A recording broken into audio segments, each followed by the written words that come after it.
श्रोतेहो नमस्कार. आपण श्रवण करत आहात श्री गरुड पुराण यामधील अध्याय 10.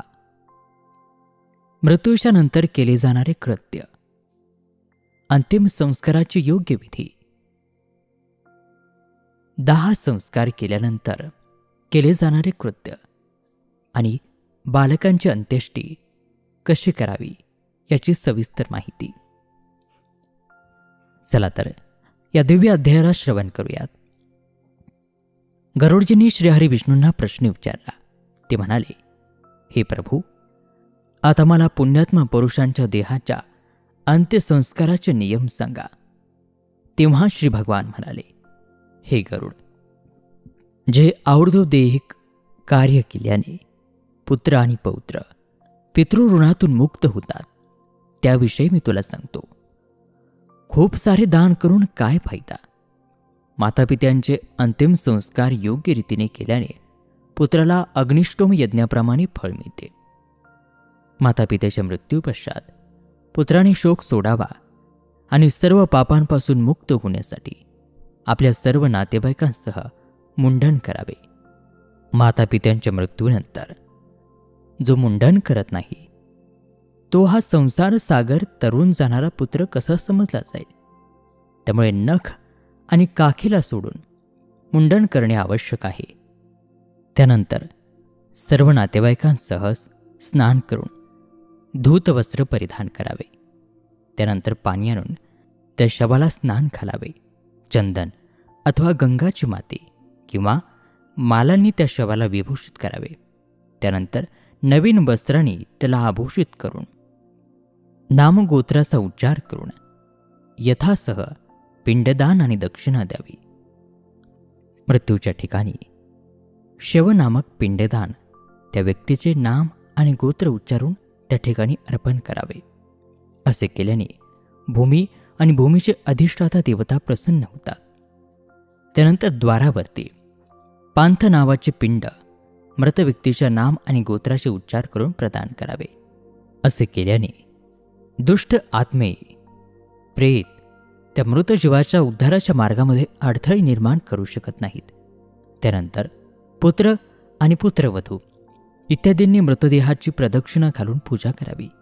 त्यानंतर पुत्राने इतर नातेवाईकांसमवेत त्या मृतदेहाला अंत्यसंस्कारासाठी खांदा द्यावा. पिता नेहमीच आपल्या पुत्राला अंगाखांद्यावरती खेळवतो. मुलाला या ऋणामधून तेव्हाच मुक्त होता येते जेव्हा तो आपल्या मृत पित्याला आपल्या खांद्यावरती घेऊन जातो.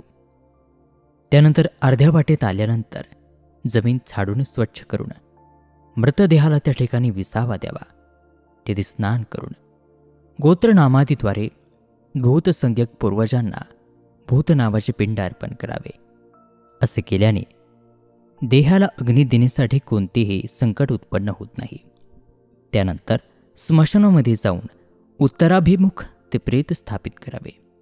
त्या ठिकाणी मृतदेहाच्या अंतिम संस्कारासाठी योग्य भूमी निवडावी. जमीन स्वच्छ करून भूमीवरती सडाचं मार्जन करावे. त्यानंतर विधिविधानपूर्वक अग्नी स्थापित करून पुष्प अक्षदा आदींनी अग्निदेवतेची पूजा करावी. हे गरुड, त्या शवाला ते चितेवरती ठेवून त्या ठिकाणी 2 पिंडदान करावे.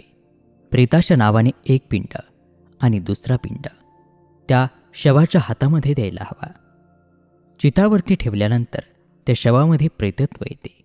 प्रेतकल्प जाणणारे विद्वज्जन चितेवरती ठेवलेल्या या पिंडाला साधक नावाने संबोधित करतात. त्यामुळे चितावरती साधक नावाने तसेच शवाच्या हातामध्ये प्रेत नावाने पिंडदान करावे.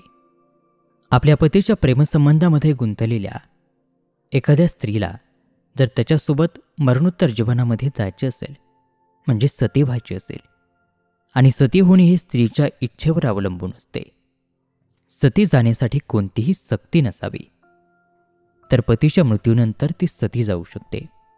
मात्र गर्भवती महिलेने पतीसोबत सती जाऊ नये.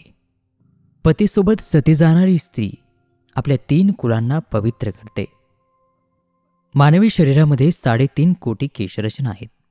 तेवढा काळ सती स्त्री आपल्या पतीसोबत स्वर्ग भोगते. सूर्यासारख्या तेजस्वी विमानामध्ये ती आपल्या पतीसोबत विहार करते. अशा रीतीने दीर्घकालापर्यंत हे सुख उपभोगल्यानंतर, पवित्र कुळामध्ये जन्म घेतल्यानंतर त्या पतिव्रता स्त्रीला तोच तिचा पती पुन्हा प्राप्त होतो. दहन झाल्यावरती महिलांनी स्नान करावे, त्यानंतर पुत्रांनी स्नान करावे. त्यानंतर मृत व्यक्तीचे गोत्र नामस्मरण करून कडुलिंबाची पाने चावून मृत व्यक्तीचे गुणगान करून त्याला श्रद्धांजली वाहावी. महिलांनी पुढे चालावे आणि पुरुषांनी त्यांच्या मागे चालावे आणि अशा प्रकारे घरी जाऊन अंघोळ करून गोग्रास अर्पण करावे. मृत व्यक्तीच्या त्या जागेवरती शेणाने सारवून त्या ठिकाणी 12 दिवसांपर्यंत दक्षिणाभिमुख रात्रंदिवस दीप प्रज्वलन करावे.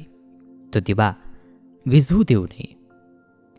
अंत्यसंस्काराच्या दिवसापासून 3 दिवसांपर्यंत स्मशानभूमीमध्ये किंवा चौकामध्ये मातीच्या भांड्यामध्ये दूध किंवा पाणी द्यावे. 3 लाकडी काड्या धाग्याने घट्ट बांधाव्या आणि त्यावरती दूध किंवा पाण्याने भरलेले कच्चे मातीचे भांडे ठेवावे आणि हे त्या जागेवरती अर्पण करावे. अस्थिकलश गोळा करण्यासाठी स्मशानभूमीमध्ये जाऊन स्नान करावे. तिथे गेल्यानंतर उडीद अर्पण करून 3दा प्रदक्षिणा करावी. हे करून त्यानंतर चितेवरती दूध शिंपडावे, पाणी शिंपडावे आणि त्यानंतर तेथील हाडे गोळा करावीत. ती हाडे पळसाच्या पानावरती ठेवावीत. ती दुधाने आणि पाण्याने धुवावीत आणि पुन्हा मातीच्या भांड्यामध्ये ठेवावीत. त्यानंतर त्या अस्थी गंगेमध्ये विसर्जित कराव्यात.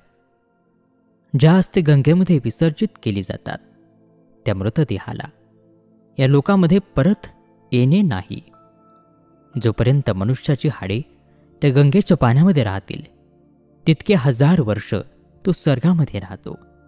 गंगाजलाच्या लाटांना वारा स्पर्श करून त्या मृतक व्यक्तीला जेव्हा स्पर्श करतो तेव्हा त्याचे सर्व पातक नष्ट होतात. महाराज भगीरथांनी उग्र तपाने गंगादेवीची आराधना करून पूर्वजांच्या उद्धारासाठी गंगादेवीला ब्रह्मलोकावरून भूलोकावरती आणले. त्या गंगाजीच्या जलाने राजा सगरच्या पुत्रांना स्वर्गामध्ये नेले, मोक्ष प्राप्ती भेटली. जे लोक आपल्या सुरुवातीच्या आयुष्यामध्ये पाप करून मरतात त्यांची राख जर गंगेमध्ये सोडली तर ते स्वर्गात जातात.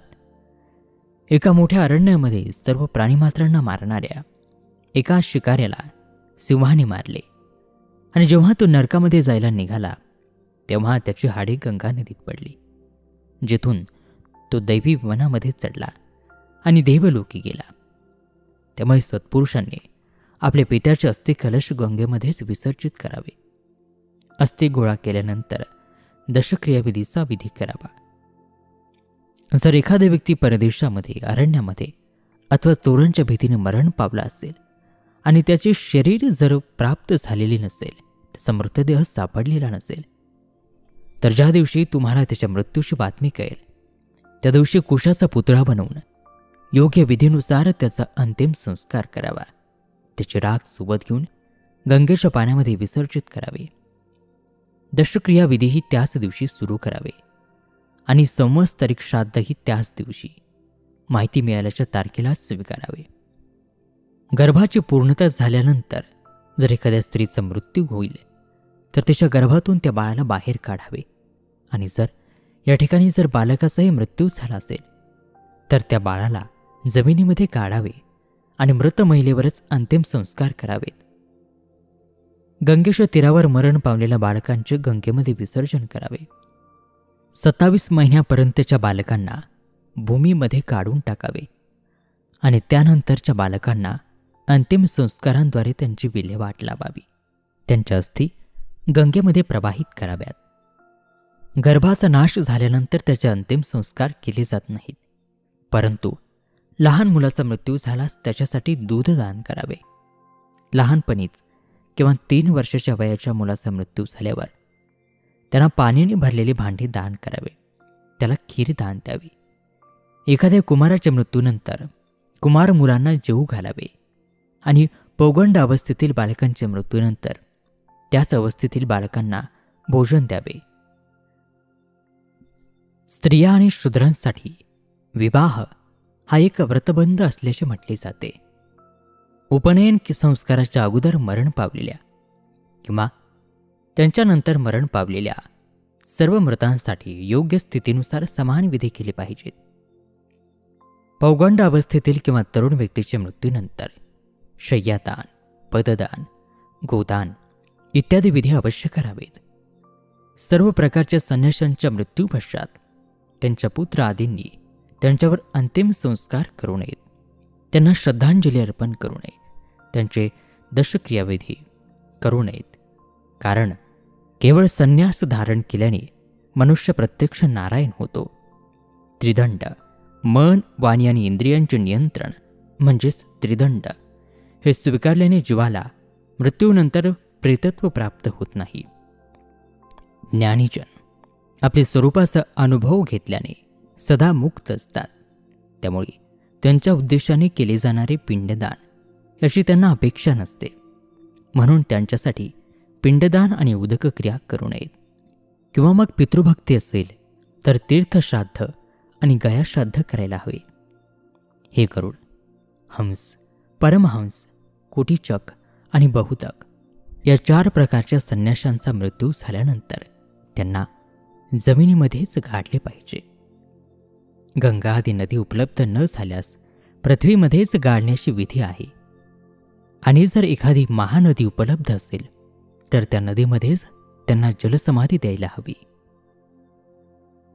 आणि श्रोतो, याचबरोबर गरुड पुराणातील हा 10वा अध्याय या ठिकाणी समाप्त होत आहे. उर्वरित कथा पुढील अध्यायामध्ये. तोपर्यंत नमस्कार, धन्यवाद.